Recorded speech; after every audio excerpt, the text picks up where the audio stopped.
Let's get to it. Formal writing is a recursive process. This is a fancy pants way of saying you're not finished with the writing just because you wrote it quick. Academic writing isn't a quick tweet you're sending out to your friends. They are words you go back and rework multiple times until it's final draft worthy. In this video, I will give you tips on how to make your writing better. Rough drafts are cool, but polished prose is divine. The 4 topics I'd like to cover in making your writing better are logics, continuity, transitional phrases, and sentence variety. Logics, aka making sense. Writing needs to make sense. It can't be a bunch of unrelated sentences thrown together. To improve logic, make sure a sentence stays related to the one before it. Errors in logic usually happen in the OWE portion of a power paragraph. Your example in the W statement needs to connect to what you said in your O statement. If there isn't a clear connection, you're just throwing words together.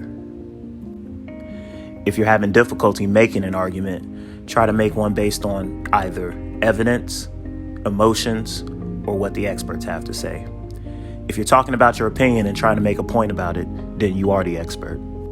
If you learn to frame your thinking around either facts, feelings, or expert testimony, you will master the flow of power paragraph writing. Continuity. Writing needs a clear point of view that doesn't vary, a verb tense that stays the same, and your nouns and verbs should agree in number. Pronouns and antecedents have to agree as well. When you have decided on which point of view, either first, second, or third, you want to write in, stick with that. Academic writing should be in first or third person only. Second person POV, using the word you, is strictly for conversations, like the one I'm having with you right now. Here's a chart of subject-verb agreement in a nutshell. Singular noun, the verb gets an S. Plural noun, the noun gets no S. Sometimes there are words between the subject and the verb. That's called an intervening phrase. You disregard that phrase and make sure you connect the subject to the verb in order to make sure they still agree with each other. Now that we know how to make subject and verbs agree, let's talk about making pronouns and their antecedents agree. A pronoun is a noun that renames another noun that came before it. An antecedent is the noun that the pronoun is referring to. Pronouns are used to replace nouns because if you just keep saying the same noun over and over again, you'll wear the reader out from the repetitive use. Here are a list of English pronouns. While the internet offers this information at wholesale, it is a good idea to memorize these so you can fall back on them at any time when you have to write a rough draft. Pronouns can replace nouns or pronouns only when 1, the pronoun agrees with its antecedent in number and gender, and the pronoun's antecedent is clear. Indefinite pronouns are a bit trickier to comprehend. In each of the examples below, the indefinite pronoun acts as an antecedent to the pronoun that follows after it. Notice how they agree as well. Here are a list of indefinite pronouns.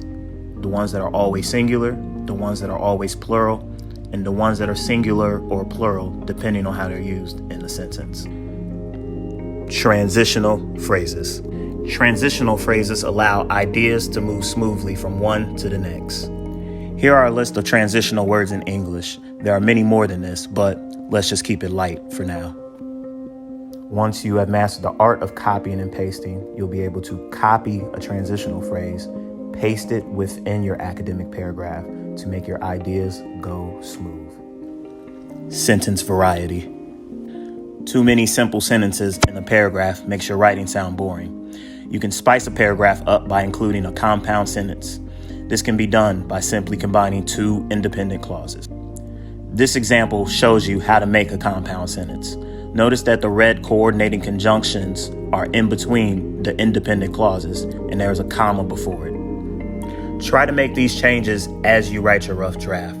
The more of these changes you make during that process, the less work you'll have to do when it comes to revising and proofreading your essay.